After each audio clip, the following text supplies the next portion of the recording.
क्योंकि इस पॉइंट पे माइंड में ये था कि बस टीचर से निकलना है। तो फेब और मार्च में तो ऐसा हो रहा था कि कोई कंपनी में हो ही नहीं रहा है, अब क्यों नहीं हो रहा पता ही नहीं चल रहा था। तो माइक्रोसॉफ्ट की एक मुझे जो सबसे सही चीज़ है वो इनका कल्चर है। तो इट्स लाइक कि प्रेशर उतना नहीं होता है। ओह माय गॉड, ये तो कुछ ज्यादा ही।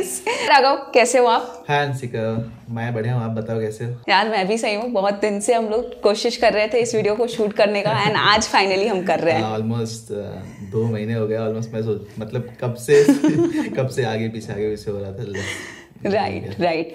चलो डायरेक्ट बात करते हैं यार आपके इंस्पायरिंग जर्नी के बारे में। मैंने आपसे बात करी थी एंड आपने बताया था कि कैसे आपके कॉलेज में 6.5 CGPA थी। वहां से पहले आप गए TCS में एंड देन TCS से अभी आप काम कर रहे हो माइक्रोसॉफ्ट में एज एन SD2। तो पहले इस जर्नी के बारे में बताओ कि कैसे ये सारी चीजें हुई। तो पहले मैंने मतलब कॉलेज में था कि मेरे को था कि कहीं सही जगह जाना है, मतलब कॉलेज से वहाँ पे तो उतना कुछ मेरे कॉलेज में कुछ खास प्लेसमेंट होती है नहीं।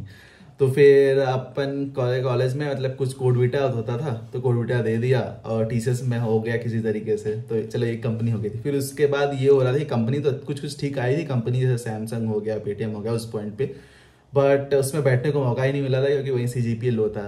तो फिर एट द एंड बैठने का भी कहीं मौका मिला नहीं, और उस पॉइंट पे पता भी नहीं होता था कि भाई अप्लाई ऑफलाइन कैंपस कैसे क्या करना है। तो मैंने कहा कि जो अभी हाथ में उसे कर लेते हैं। तो फिर मैंने TCS ज्वाइन कर लिया उस पॉइंट पे कि चलो TCS ज्वाइन कर लेते हैं। फिर TCS में आया तो TCS में तो फिर वही होता है कि मतलब बैठे रहो और कुछ काम तो उतना होता नहीं। तो उस पॉइंट पे मैं क्या करता था, TCS ऑफिस जाओ, ऑफिस जाके अपनी प्रिपरेशन करो, दैट्स इट। तो मैं ऑलमोस्ट 8 महीने के आसपास मैंने TCS में बिताए होंगे। उस 8 महीने में मैंने अपना ही प्रिपरेशन करा है, दैट्स इट। फिर उसके बाद समहाउ मुझे अच्छा एक चीज बीच में इंटरप्ट कर रही हूँ, पर एक चीज मेरे को बताना कि TCS में आपका निंजा प्रोफाइल में हुआ था या डिजिटल प्रोफाइल में, कोडविटा के थ्रू? कोडविटा के थ्रू हुआ था, और उस पॉइंट पे निंजा और डिजिटल प्रोफाइल नहीं थे। उस पॉइंट पे सिर्फ एक ही प्रोफाइल हुआ करता था, नॉर्मल जो TCS होता था। और नेक्स्ट प्रोफाइल के लिए शायद 1 साल बाद ऑप्शन मिलता था कि डिजिटल में स्विच करना है कि नहीं। तो ये वाली प्रोफाइल पे बेसिकली आपकी सैलरी 3.5 लाख हुआ करती थी, राइट? एग्जैक्टली। तो उस पॉइंट पे मेरी जोनल रैंक अराउंड 300 के आसपास थी। TCS में 300 समथिंग था। तो मेरी रैंक तो सही थी, बट ऐसा कुछ डिजिटल वाले कुछ सीन नहीं था उस पॉइंट पे। तो यार तो बुरा नहीं लगा लाइक कि कॉलेज के बाद जस्ट CGPA की वजह से आप सैमसंग और इतनी बड़े कंपनीज में नहीं? तो उस पॉइंट तो बहुत मतलब बुरा लगता था कि भाई बैठने को ही नहीं मिला था। एक क्रोनोसर की कंपनी आती थी, वो रन 12 देती थी, 12 लाख, तो उसमें बैठने को नहीं मिला। मतलब ION भी आती थी, वो उसमें बैठने को नहीं मिला। तो मतलब बुरा तो लगता था। फिर घर बैठे अपना ही प्रैक्टिस कर रहे हैं। तो मैंने लास्ट ईयर में ही मतलब काफ़ी सारी चीज़ें देखी थी, और लास्ट ईयर में मैंने प्रिपरेशन शुरू करी थी। अराउंड मैंने 0 से स्टार्ट किया था लास्ट ईयर में, और at the end of last year मैंने पता नहीं 500-600 क्वेश्चन कर दिए थे उस पॉइंट पे। तो कॉलेज वाले तो मैं जाना होता नहीं था, मतलब बहुत ही रेयरली मैं फर्स्ट मतलब कि 7 सेम और 8 सेम में मिला के मैं 3 से 4 दिन कॉलेज गया हूँ, दैट्स इट। एट द एक पॉइंट आ गया था कि मेरे को डिटेंड करने वाले थे मेन एग्जाम से, बट समहाउ हो गया, बच गया मैं। बच गया। ये जब आप 400 से 500 क्वेश्चन कह रहे हो राघव, तो आप किस प्लेटफॉर्म पे 400 से 500 क्वेश्चन कर रहे थे? में तो लीड कोड का आइडिया नहीं था, तो कोडशेफ था जो हमारे कॉलेज में कुछ लोगों को पता था। तो कोडशेफ मुझे ही पता चला कि भाई मेरा एक फ्रेंड है खुशहाल करके, तो उसके काफ़ी सारे फ्रेंड और कॉलेजेस थे, तो वो कोडशेप कर रहा था। तो मैंने भी स्टार्ट कर दिया कि चलो भाई, एट द एंड पता चला कि भाई कहाँ कैसे प्लेसमेंट होगी किसी कंपनी में, अगर जाना है बढ़िया तो कैसे। तो कोडशेप स्टार्ट किया। कोडशेप मैंने अराउंड 450 क्वेश्चन किए, और उसके बाद कुछ प्लेटफॉर्म पता है कोड फोर्सेस, तो कोड फोर्सेस भी करता था। तो कोड फोर्सेस तो काफ़ी हार्ड हो जाता है एक पॉइंट पे, तो बस उसके मैं एज अ प्रेशर हैंडलिंग के लिए मैं सिर्फ उसके कॉन्टेस्ट देता था कोड फोर्सेस के। तो बस तो यही मोस्टली यही 2 प्लेटफॉर्म थे, और कभी कभी हैकर अर्थ या फिर हैकर रैंक पे ही कर लिया कुछ ऐसा। कोई जैसे स्पेसिफिक टॉपिक करना था तो मैं हैकर रैंक प्रीफर करता था, तो हैकर रैंक से कर लेता था ऐसा। तो ठीक है, चलो आपकी जर्नी कंटिन्यू करते हैं। आप बता रहे थे, मैंने बीच में इंटरप्ट कर दिया, बट हाँ आप बता रहे थे कि आप TCS में ऑफिस जाते थे एंड कैसे आप ऑफिस में ही पढ़ाई कर रहे होते थे, एंड देन वो चीज़ बताओ। हाँ, तो TCS में मतलब होता क्या था कि आपको एक डेस्कटॉप मिल गया, और उसके बाद वहीं पे बैठ मतलब ये होता था कि ओडिसी में आपको अराउंड कुछ आवर्स बिताने हैं, या 6 से 7 घंटे 8 घंटे रहना ही है। तो अब काम तो कुछ होता नहीं था, थोड़ा बहुत जो काम मिलता था वो कर लिया 1-2 घंटे में, और बाकी जो बचा टाइम होता था मैं अपना कोडशेफ खोल के वहीं भी प्रैक्टिस किया। तो मैंने स्टार्टिंग के आफ्टर कॉलेज भी मैंने अराउंड 5 से 6 महीने अच्छे से कोडिंग करी थी TCS में भी। तो टीसीएस में होने का फिर पता चला कि कुछ naukri.com है, naukri.com पे मैंने ये कंपनी, मुझे ये था कि बस अब निकलना है। तो मेरे को जो फर्स्ट कंपनी जो का ऑफर आया, और मैंने उस कंपनी में अप्लाई किया और होते गया। तो फिर मैंने फिर सोचा ही नहीं कि मैं उस पॉइंट पे, ये दिमाग नहीं चल रहा था कि और ही कंपनी अप्लाई करके जा सकते हैं, क्योंकि उस पॉइंट पे माइंड में ये था कि बस टीसीएस से निकलना है। तो जो फर्स्ट ऑफर आया मैनहट्टन एसोसिएट्स करके, वो प्रोडक्ट बेस्ड कंपनी है, तो यूएस की ही कंपनी है। बाकी उनका काम मोस्टली ऐसी है, मतलब समहाउ मिंत्रा टाइप का प्रोडक्ट है उनका। तो वो मैंने ज्वाइन कर ली। वहाँ पे मैंने अराउंड 2.1 ईयर्स स्पेंड किए वहाँ पे। तो वहाँ पे कुछ काफ़ी सारी चीज़ें सीखने को मिली और थोड़ी नई टेक्नोलॉजी के बारे में सीखने को मिला। फिर वो सारी चीज़ें सीखी। फिर उसके बाद मैंने कहा कि यहाँ पे तो, क्योंकि ऐसा होता है कि जब आप कंपनी में रहते हो और रोज़ कंपनी जाते हो तो काइंड ऑफ स्टेबल हो जाते हो। फिर जब कोरोना हुआ आया तो फिर मैं कहा कि अब तो कुछ जो मेन गोल था कि भाई अच्छी कंपनी जाना, वो तो भी अचीव हुआ ही नहीं। तो फिर उसके बाद मैंने फिर से प्रिपरेशन स्टार्ट करी 2020 के एंड में, ऑलमोस्ट 2020 के एंड में प्रिपरेशन मैंने स्टार्ट करी। फिर वो प्रिपरेशन ऑलमोस्ट 1 साल तक चली है मेरी। तो उस प्रिपरेशन मैंने सारे इंटरव्यूज़ भी दिए, एक कंपनी ऑलमोस्ट 2 कंपनी भी चेंज कर ली उस 1 साल के बीच में। तो मैंने 2020 में स्टार्ट किया, अराउंड 2-3 महीने पहले 2-3 महीने प्रिपरेशन करी। फिर उसके बाद अप्लाई करना शुरू किया फेब 2021 से। तो फेब और मार्च में तो ऐसा हो रहा था कि कोई कंपनी में हो ही नहीं रहा है। अब क्यों नहीं हो रहा पता ही नहीं चल रहा था। तो नहीं हो रहा था तो फिर मैं क्या करता था, भाई जो क्वेश्चंस हैं उसे कहीं लिख लो, क्योंकि नेक्स्ट ऑब्वियसली मुझे लगता है कि सारी ऑलमोस्ट सब कंपनीज के set of questions kind of similar ही हैं, सेम ही होते हैं। अगर आप किसी भी मतलब एक बार लिखते जाओ तो मेरे पास ऐसे लिख के अराउंड 250 से 300 क्वेश्चन हो गए थे। और वही मैं उसी को मतलब अगर इंटरव्यू के बाद मैं उसे प्रिपेयर कर लेता था कि भाई ये नहीं आ रहा है तो ये देख लो, अपना पता चल जाता था। तो स्टार्टिंग में तो बहुत रिजेक्शंस हुए। फिर उसके बाद एट द एंड में जाके मेरा स्नैपडील में हुआ। तो स्नैपडील मैंने ज्वाइन कर ली। तो स्नैपडील में अराउंड 5 to 6 मंथ रहा। और उस पॉइंट पे ऐसा था कि मैं पिछले 5-6 महीने से इंटरव्यू दे ही रहा था। तो फिर वो जर्नी स्टॉप ही नहीं हुई, मतलब कि ज्वाइन करने के बाद ही स्टॉप नहीं हुई। तो इंटरव्यू क्योंकि ऐसा था कि स्नैपडील ज्वाइन कर लिया, उसके पहले मेरे कुछ गोल्डमैन सैक्स के राउंड बचे थे। और गोल्डमैन सैक्स का प्रोसेस ऑलमोस्ट 2 से 3 महीने चलता है। तो उनके अराउंड 8 to 9 राउंड्स होते हैं। तो मैं अराउंड टोटल 7 या फिर 8 राउंड दिए थे मैंने। तो अब वो स्नैपडील के ज्वाइन करने के बाद भी 2 महीने वो प्रोसेस चला था। फिर गोल्डमैन सैक्स में क्या होता है कि मतलब मेरा ऑलमोस्ट सारे राउंड सही होते हैं, ये एक राउंड बेकार हो जाता है। तो और 5th राउंड मेरा बेकार होता है और टिल मैं 8th राउंड तक गया होता हूँ। तो उसके बेसिस पे गोल्डमैन सैक्स में तो रिजेक्ट हो गया। फिर उसके बाद वही है कि अभी चस्का लगा ही था इंटरव्यू देने का। तो फिर मैं कहा कि चलो अप्लाई करते रहते हैं। तो मैं उस पॉइंट भी अप्लाई कर रहा था, तो मैं इंटरव्यू देते जा रहा था। तो काफ़ी सारी और भी बीच में कंपनीज का हुआ। फिर एट द एंड जाके माइक्रोसॉफ्ट में हुआ। तो फिर मैंने 6 महीने के बाद स्नैपडील से माइक्रोसॉफ्ट ज्वाइन कर लिया 2022 में स्टार्टिंग में। तो ये काइंड ऑफ जर्नी थी मेरी।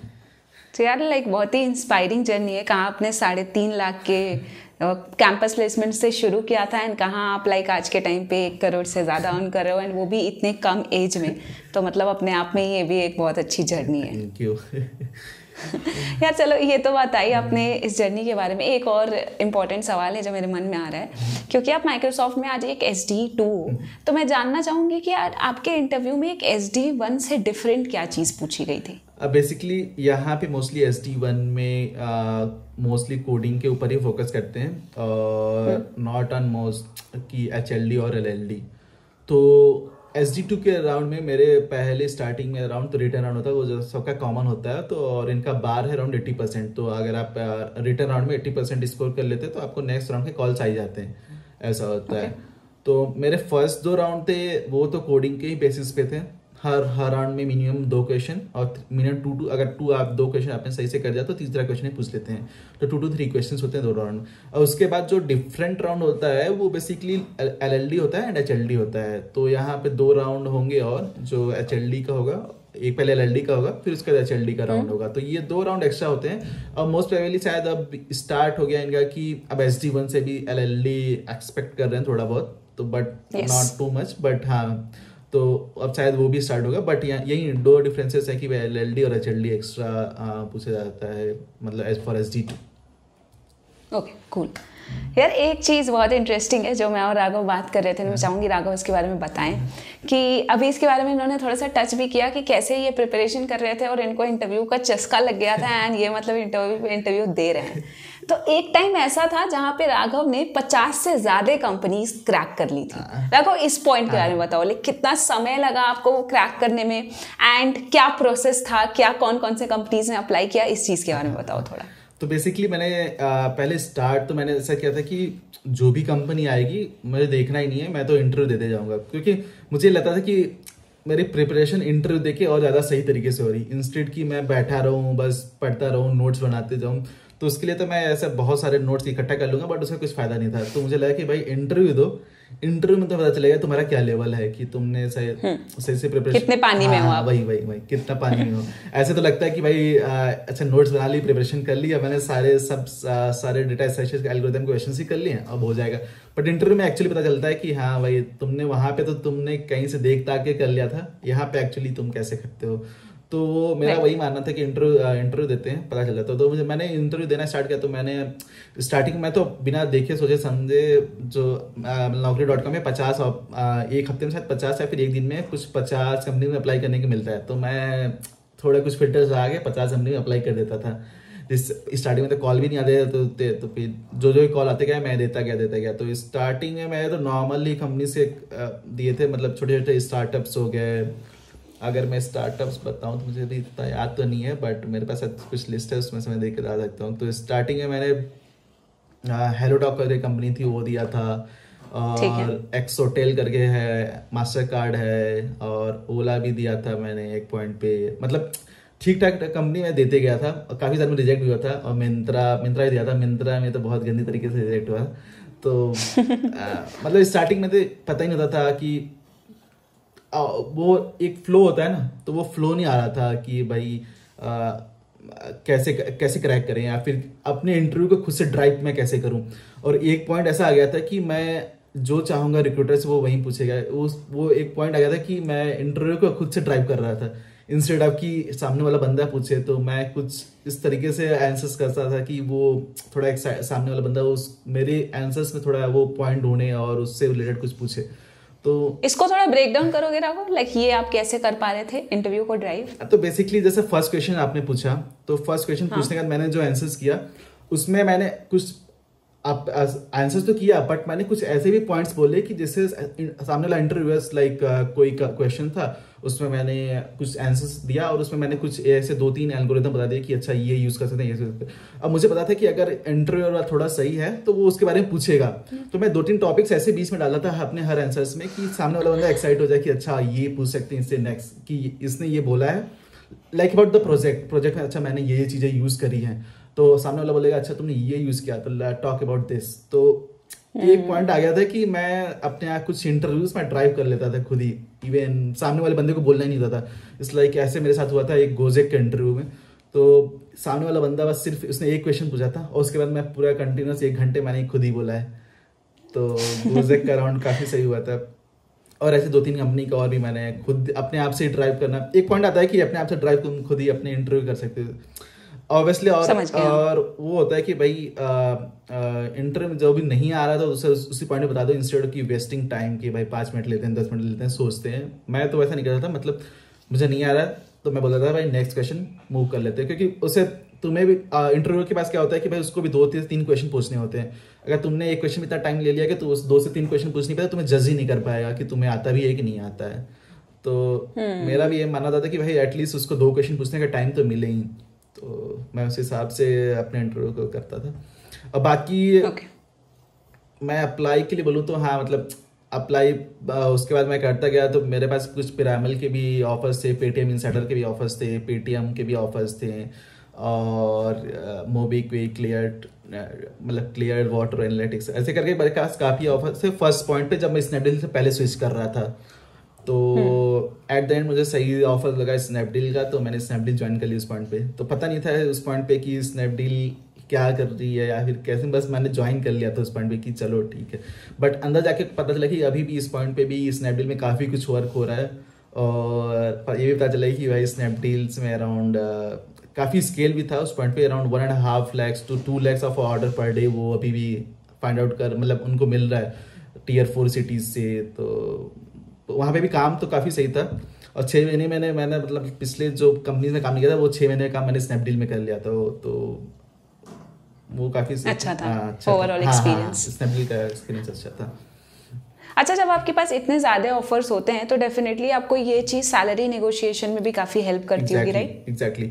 तो वही मतलब आपके पास अगर ऑफर्स है, काउंटर ऑफर है, तो आप कंपनीज को दिखा सकते हो कि मेरे पास ये ऑफर्स है। अगर कंपनी को सही लगेगा कि हाँ इस बंदे को हायर करना चाहिए, तो आपको काउंटर ऑफर पे दूसरी सामने वाली कंपनी ऑफर्स देगी। आप मतलब ये हेल्प करता है कि इंस्टेड ऑफ कि जस्ट आप एक ही ऑफर रखो, इंस्टेड की 2-3 चलो ऑफर रख लो और इसके बाद नेक्स्ट कंपनी को दिखाओ, तो उससे आपको थोड़े से तो पैसे बढ़ ही जाते हैं।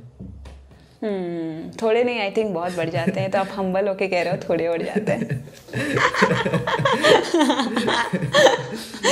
सही है। तो ये तो यार बात करी 50 ऑफर थे, कहाँ माइक्रोसॉफ्ट में आप काम कर रहे हो, लेकिन आप थोड़ा सा ब्रेक डाउन करते हैं कि एक बंदा जो आपके जैसा एक कर्व पाना चाहता है, लेट से अभी TCS में काम कर रहा है, जिस कॉलेज से निकला है, उसका भी गोल है कि यार मेरे को एक दिन Amazon, माइक्रोसॉफ्ट, गूगल जैसे बड़े कंपनी में काम करना है। उसका बताओ कि वो किस तरीके से प्रिपेयर कर सकता है, रिलेटिंग टू कि आपकी कैसी प्रिपरेशन जर्नी रही है। तो बेसिकली मैंने प्रिपरेशन के लिए तो अपना जब ये प्रिपरेशन करा था स्नैपडील एंड माइक्रोसॉफ्ट के लिए, तो मैंने उस टाइम में सोच लिया था कि मैं लीड कोड तो करूंगा ही। तो उस पॉइंट में मैंने अराउंड 250 से 300 क्वेश्चन कर लिए थे बिफोर माइक्रोसॉफ्ट। कॉलेज में तो करके भी आया था, बट मैंने 250 से 300 क्वेश्चन लीड कोड पे। हाँ एग्जैक्टली, लीड कोड पे। ओके, एंड इसके अलावा आप कोडशिफ्ट, कोड फोर्सेस पे अलग से क्वेश्चंस कर रहे थे? मतलब वो पहले किए थे, इस वाले इंटरव्यू के लिए मैंने लीड कोड पे किया, क्योंकि लीड कोड पे मुझे ये पता चल गया था कि जो भी इनके लीड कोड के क्वेश्चंस हैं वो मोस्टली किसी न किसी इंटरव्यू से पिक क्वेश्चंस है। ऐसा नहीं है कि लीड कोड में कुछ कोई खतरनाक मैथमेटिक्स के क्वेश्चंस होंगे। तो मैं भी तो यही सजेस्ट करता हूँ लीड कोड करो इंस्टेड ऑफ कोडशिफ्ट और कोड फोर्सेस, बिकॉज वो मोर ऑफ मैथमेटिकल और कॉम्पिटिटिव प्रोग्रामिंग है इंस्टेड की वो इंटरव्यू बेस्ड प्रोग्रामिंग है। तो वो मुझे लगता नहीं कि वो इतना ज़्यादा काम आएगी, क्योंकि ऑब्वियसली किसी भी इंटरव्यू में कोई मैथमेटिक्स से क्वेश्चन नहीं पूछेगा बैठ कर कि भैया क्योंकि सामने वाले के पास इतना टाइम ही नहीं है, और मैथमेटिक्स के क्वेश्चन में अराउंड 1 घंटे लग सकता है, 1 से 2 घंटे लग जाएगा। तो उसमें जज करने का कोई ऑप्शन नहीं होता कि सामने वाले को कैसे जज करे। तो मैं तो लीड कोड ही प्रीफर करता हूँ और सबको बोलूँगा लीड कोड ही करो। तो मैं लीड कोड करता था, और प्लस मेरे पास उतना सही प्रोजेक्ट नहीं था। एक पॉइंट पे मैटर में काम तो किया था, बट प्रोजेक्ट उतना सही नहीं था। तो मैं साइड बाय साइड अपना एक नॉर्मल प्रोजेक्ट भी स्टार्ट किया था अपने 3-4 फ्रेंड्स के साथ। तो इट्स लाइक कि लर्निंग पर्पज के लिए मेरे लिए बहुत सही था और भी बहुत हेल्पफुल है वो। तो मैंने एक ईस्टो टाइप का छोटा सा प्रोडक्ट बनाने की कोशिश करी थी। तो हम 3-4 फ्रेंड मिलकर प्रोडक्ट बनाते थे। तो इस काइंड ऑफ आप बोल सकते हो ऐसी फालतू का स्टार्टअप, बट ठीक है, हमने कुछ सोचा था कि भाई हम करेंगे फॉर लर्निंग पर्पजेज, मतलब सक्सेसफुल हो ना हो। तो वहाँ से मैंने अराउंड 6 से 7 महीने मैंने वो प्रोजेक्ट में भी टाइम दिया था, और उसके लिए मैंने काफ़ी सारी चीज़ें सीखी थी। मतलब 2-3-4 टेक्नोलॉजी और सीख ली थी कि भाई चलो रैबिट टाइम की वो स्प्रिंग काफ़ी सही से सीख लिया था, जावा बेस्ड टेक्नोलॉजी काफ़ी सही से सीख ली थी उस पॉइंट पे। तो मैं प्रोजेक्ट करता था और साथ में DSA करता था। और बाकी सिस्टम डिजाइन के लिए मैंने कभी कोई पेड रिसोर्स तो यूज़ ही नहीं किया, क्योंकि इतने ज़्यादा रिसोर्सेस अवेलेबल है, आप 2-3 सही से फाइंड आउट कर लो तो पेड करने की तो ज़रूरत है ही नहीं। तो मैं सबको बोलूँगा कि लीड कोड कर लो 2-3-4 महीने, और स्टार्टिंग में अगर आप बहुत ही बेसिक हो तो स्टार्टिंग में आप पहले DS कर लो, थोड़ा सा एल्गो कर लो, मतलब कुछ 1-2 हफ्ते ही, क्योंकि 1-2 हफ्ते के बाद क्या होता है कि आप मतलब उसे रटना चालू करे। तो मैं बोलूँगा कि रटने की तो जरूरत है ही नहीं। तो 1-2 हफ्ते बस पढ़ो, बस दैट्स इट। उसके बाद आप अपना फोकस करो क्वेश्चंस करने पे।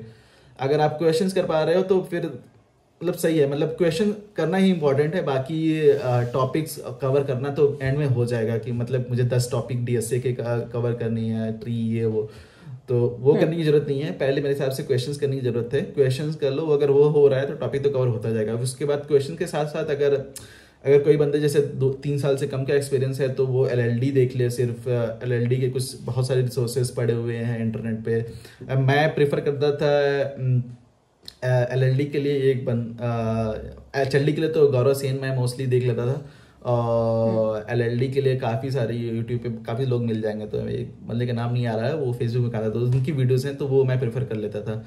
तो हम डिस्क्रिप्शन में लिंक लगा देंगे बाद में। तो अभी आप जो लोग को भी लिंक्स और रिसोर्सेज चाहिए वो आप डिस्क्रिप्शन में चेक कर सकते हो।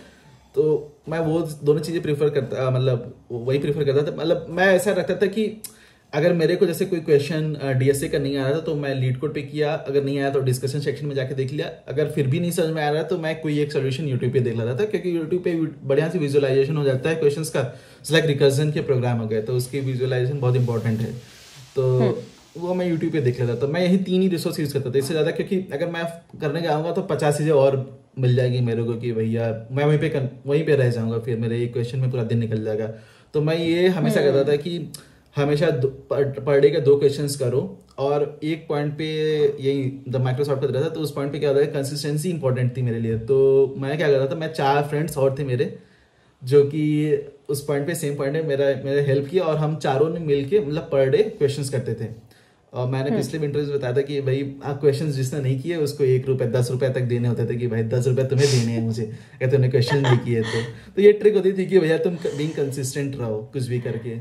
तो हम मतलब अगर किसी दोस्त ने क्वेश्चन नहीं किए तो सब बाकी सबको 10-10 रुपए देता था। 10 रुपए देने होते थे। अच्छा, तो वो कुछ टाइम ज्यादा टाइम तो नहीं चला, बट बीइंग कंसिस्टेंट कि भाई चलो एटलीस्ट हमने 2 महीने तक चलाया है इसको, कि 2 महीने पर डे हमने 2 से 3 क्वेश्चन 4 क्वेश्चन हमने जो भी करने चाहे वो किए।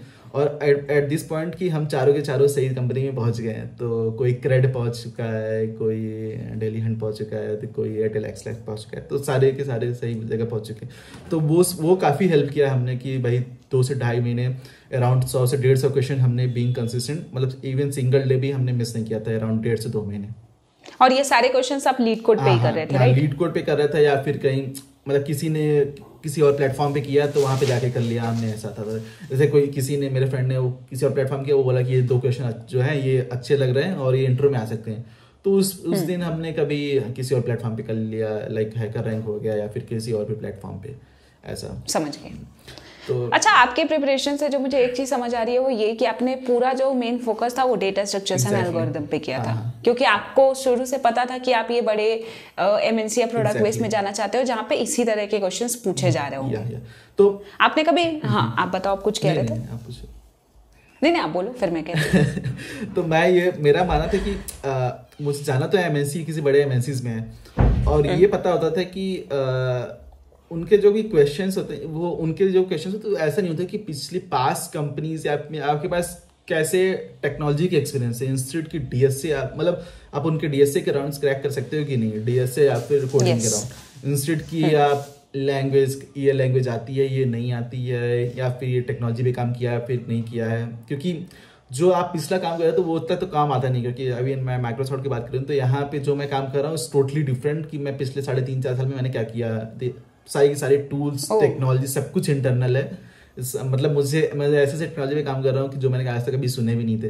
तो सारे लैंग्वेजेस डिफरेंट है, सारे लैंग्वेजेस इंटरनल है, और डीबी सारा इंटरनल है, सब कुछ इंटरनल है। तो उनको ये मैटर नहीं करता कि आपने पहले काम क्या किया है, उनको ये होता है कि अगर आपने उनके डीएसए और एलडी एचएलडी कर दिया तो वो एक्सपेक्ट करते हैं कि आपने ये प्रॉब्लम सॉल्व कर दिया तो आप इनका भी काम कर लो, आप ये सब भी कर लोगे। राइट। तो जब राघव बोल रहे हैं ना इंटरनल, तो इंटरनल से उनका मतलब है कि जैसे आप बाहरी दुनिया में जैसे लेट्स से जेएस पढ़ रहे हो, जावास्क्रिप्ट, अब माइक्रोसॉफ्ट अमेजन जैसे बड़ी कंपनी क्या करती है कि जेएस के ऊपर ही एक अपना कुछ इंटरनल फ्रेमवर्क बना देती है जो कि बाकी एम्प्लॉयज यूज कर रहे होते हैं, जिससे उनका काम बहुत ईजी हो जाता है। आपको जो जेएस के ऊपर उन्होंने फ्रेमवर्क बनाया है उस पर काम करने में आपको बहुत ईजी पड़ेगा और आप बहुत जल्दी कर लोगे एज कम्पेयर टू आप जो जावास्क्रिप्ट यूनिवर्सली यूज कर रहे हो। तो ये है वो, और वो लैंग्वेज ऐसी है कि यार वो माइक्रोसॉफ्ट में यूज हो रही है, तो आपको उस लैंग्वेज के बारे में नहीं पता। वो जैसे रिएक्ट के बारे में हमने सुना है कि फेसबुक ने डेवलप किया है, तो ये शुरुआत इसकी भी ऐसे ही हुई थी कि पहले शुरू में इंटरनल एम्प्लॉयज यूज करते थे and then gradually they figured out कि यार ये एक बड़ी चीज है जिसको हम बाहर भी रिलीज कर सकते हैं, एंड वैसे फिर रिएक्ट आ गया बाहर। तो यही चीज़ है। चलो अब ये तो बात करी आपने राघव की क्या क्या चीज़ें पढ़ी, क्या क्या, पर एक क्वेश्चन मेरा ये था, कभी आपने मीन या मर्न पे काम करा है, या बैक एंड या फ्रंट एंड फुल स्टैक जहां भी काम कर रहे हो इस वक्त किस टेक्नोलॉजी का यूज कर रहे हो? सो बेसिकली अभी मेरा काम तो मोस्टली डेटा के ऊपर है, तो kind of a big data. And इसके पहले मैंने जो काम किया था वो स्नैपडील में पूरा फुल ऑन बैक एंड था, जावा फुल बैक एंड। और उसके पहले मैंने जो मैनेजर में काम किया था उस पर मैं बैक एंड एंगुलर का फ्रंट एंड था, तो वो उस पर भी मैंने काम किया हुआ है। वहाँ पे भी बैकएंड में जावा ही था? हाँ, वहाँ पे बैकएंड में जावा ही था और फ्रंट एंड में एंगुलर था, तो उस पर काम किया हुआ है थोड़ा बहुत। और उसके पहले मैं किसी और टेक्नोलॉजी में था जब टीसीएस में था, सेल्स फोर्स में। तो इस काइंड ऑफ की मेरी हर कंपनी में कुछ ना कुछ नई टेक्नोलॉजी ही रही है। बस ये थोड़ा बहुत मैनहट्टन एंड स्नैपडील में थोड़ा सेम हो गया था बाकी, बट मैनहट्टन में मैं फ्रंट एंड भी करता था और मैनहट्टन में ऐसा था कि मुझे सब कुछ हैंडल करना होता था कि डिप्लॉयमेंट से लेके पूरा डेवलपमेंट तक सब कुछ खुद ही हैंडल करना होता था। और बाकी स्नैपडील में फुल ऑन जावा था एंड स्नैपडील में मैंने एक नया प्रोडक्ट बनाया था, इस काइंड ऑफ इमेज सर्च का प्रोडक्ट था। तो इस kind of scraping of data from Amazon और फ्लिपकार्ट, और हम लोग प्राइसिंग कंपेयर करते थे कि भाई टॉप 50 प्रोडक्ट्स, जैसे हर अमेजन क्या करता है कि वो हर कैटेगरीज के टॉप 50 प्रोडक्ट लिस्ट करता है, अपने वेबसाइट्स पे दिखाता है कि भाई ये हमारे टॉप 50। तो हम लोग उसका डेटा स्क्रैप करते थे और डेटा स्क्रैप करने के बाद to figure it out from our images कि हमारे पास कौन मतलब कॉम्पिटिटर से डेटा चोरी करते थे फिगर कि कैसे अपनी वेबसाइट को अच्छी बनाए अपने कॉम्पिटिटर को स्टडी करके। ये था कि अगर सेम सेलर है on Snapdeal, Flipkart and Amazon, तो ऐसा नहीं होना चाहिए कि हमारी वेबसाइट पे उसकी प्राइसेस हाई होनी चाहिए और अमेजन पे उसकी प्राइसेस लो होनी चाहिए। तो वो हम लोग एग्जैक्टली मेरा प्रोडक्ट ही वही था कि मैं इमेज सर्च बनाऊं और फिगर आउट करूं कि इमेज जो अमेजन में प्रोडक्ट है वो हमारे यहाँ है कि नहीं है। तो कुछ कीवर्ड्स सर्च भी था और इमेज सर्च भी था, तो वो मैंने बनाया था।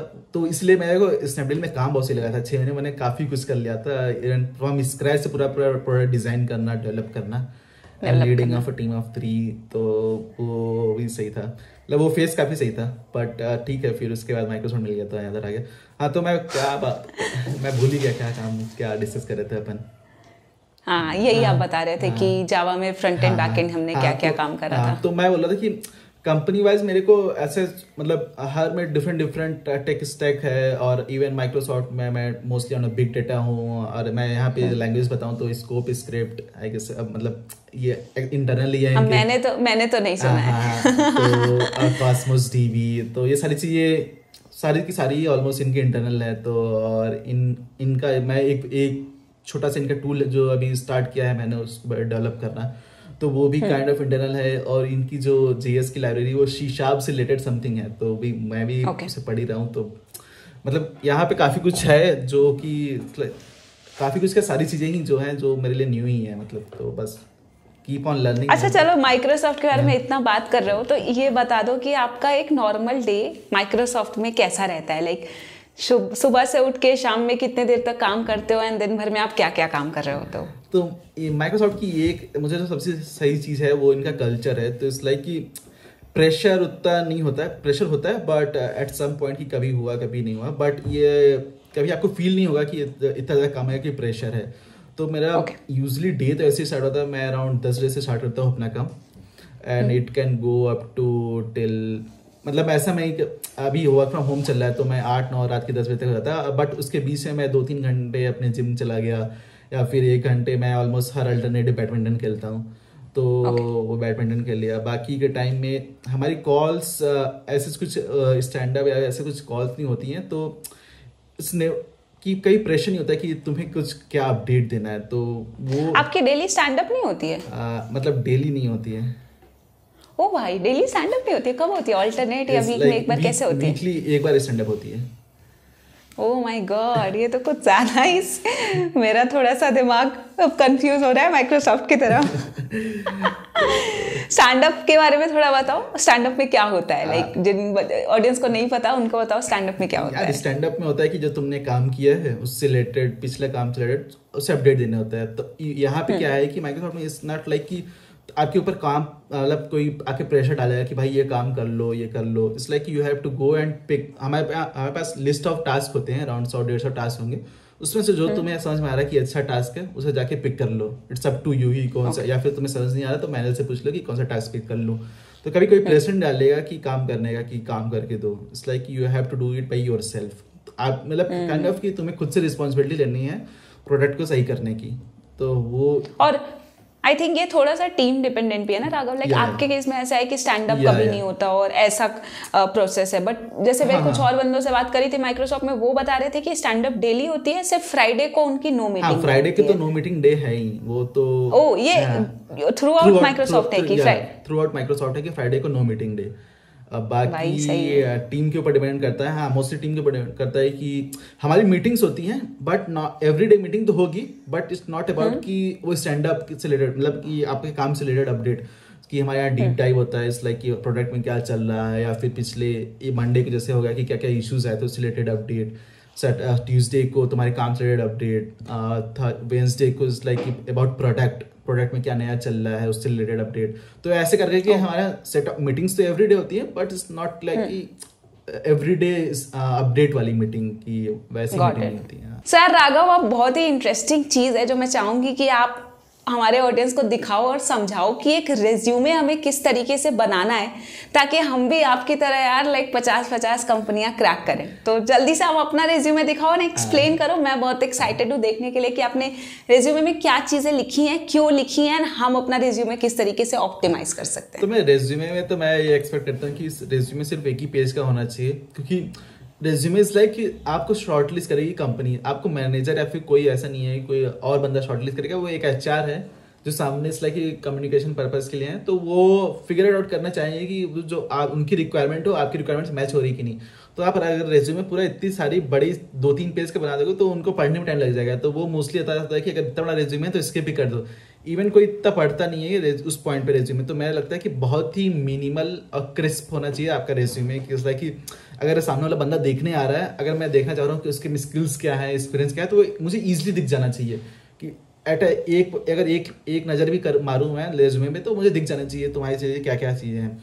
तो मैं रेज्यूमे तो अपना सिंगल पेज ही बनाया है, इस लाइक कि मेरे बारे में थोड़ा बहुत है एजुकेशन रिलेटेड, और मैंने अपने लिंक्स प्रोवाइड कर दिए हैं। इस लाइक कि अगर कोई बहुत ही डीप में जाना चाह रहा है, जैसे आपका रेज्यूमे, मेरा एक बार रेज्यूमे यह हुआ था कि वो एक डायरेक्टर थे, वो सारे लिंक्स ओपन करके देख रहे थे। इस लाइक कि आपसे रिलेटेड आपने क्या क्या काम किया हुआ, आपने क्या क्या किया हुआ है, तो वो एक्चुअली पता चल जाएगा यहाँ पे अगर रिज्यूमे में लिंक्स दे दिया तो। और मेरे थोड़े बहुत स्किल्स जो हैं वो मैंने यहाँ पे मेंशंस कर दिए हैं। तो बहुत ही मैंने ऐसे होते तो मेरे पास और भी मैं 10 स्किल्स इसमें ऐड कर सकता हूँ, बट मुझे जिस पे भरोसा है कि भाई फोकस करना है या फिर भरोसा है कि मैं इस रिलेटेड क्वेश्चन पूछा जाएगा तो मैं आंसर कर दूंगा। तो ऐसा नहीं है कि मैं रेज्यूमे में कुछ भी स्किल्स डाल दूं, it should be very minimal, और जो आपको आता है वही डालना चाहिए रेज्यूमे में। तो और इट्स राइट। हाँ, तो अब वो है। और बाकी मैंने एक प्रोजेक्ट रखा है जो मैंने खुद से प्रोजेक्ट किया था, वो रखा है क्योंकि जो ये प्रोजेक्ट वो है जो आप जब मैनहट्टन में काम कर रहे थे उसके साथ आप कर रहे थे। एग्जैक्टली ये प्रोजेक्ट वही है कि जो मैनहट्टन में काम करते उसके साथ है, क्योंकि इससे मुझे काफी कुछ सीखने को मिल रहा था। तो मैं ये प्रोजेक्ट रखता हूँ और इस प्रोजेक्ट का मुझे इन एंड आउट पता है। तो एक इंटरव्यू में बहुत ज्यादा इंपॉर्टेंट होता है कि तुमने जो काम किया उसका इन एंड आउट पता होना चाहिए, क्योंकि अगर सामने वाले ने क्वेश्चंस पूछ लिया उससे ऊपर अगर तुम बता नहीं पा रहे तो पता चल जाता है कि तुमने काम तो खुद से किया ही नहीं है। तो इसलिए मैंने ये प्रोजेक्ट रखा है कि भाई मुझे इसका इन एंड आउट पता है, और मेरे थोड़े एक्सपीरियंसेस, और ऐसा भी नहीं कि मैंने हर कंपनी के बहुत ज़्यादा पॉइंट्स डाले हों जिससे कि मेरा पूरा भर ही गया, क्योंकि ये सारे पॉइंट्स एचआर नहीं पढ़ने वाले कि तुमने क्या क्या किया हुआ है। इसलिए कि ये इवन डीएसए के राउंड में भी काम नहीं आएगा, ये मोस्टली एचएलडी एलएलडी में काम आएगा कि उस पॉइंट पे तुमसे कोई पूछा जाएगा कि अच्छा मैडम तुमने काम क्या क्या किया हुआ है, तो तुम उस पॉइंट पे वर्बली बोल सकते हो कि वैसा मैंने ये चीज़ें और भी करी हुई हैं। तो मेरा मानना है कि इसे जितना शॉर्ट से शॉर्ट रख सकते हैं उसको इतना शॉर्ट रखते हैं, और यहाँ पे मैंने काफ़ी शॉर्ट ही रखा है।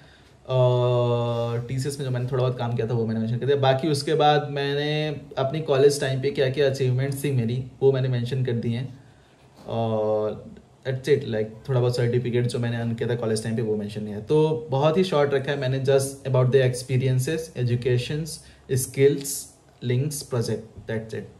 तो और मेरे हिसाब से अगर मैं लोगों के रेज्यूमे देखता हूँ तो उसमें किसी का 2 पेज का है, किसी का 3 पेज है, तो पढ़ने का ही मन नहीं करता है मेरा।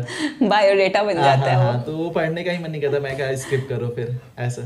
तो इवन हम भी इंटरव्यू लेते हैं तो अगर 3 पेज का रेज्यूमे कितना है, 1 घंटे का टाइम है उसमें, मैं इंटरव्यू लेने से पहले 10 मिनट पहले तुम्हारा रेज्यूमे देख रहा हूँ, तो उस हिसाब से होना चाहिए कि 10 मिनट में रेज्यूमे ऐसा होना चाहिए कि 10 मिनट के अंदर मैं सब कुछ समझ जाऊँ तुम्हारे बारे में, ऐसा।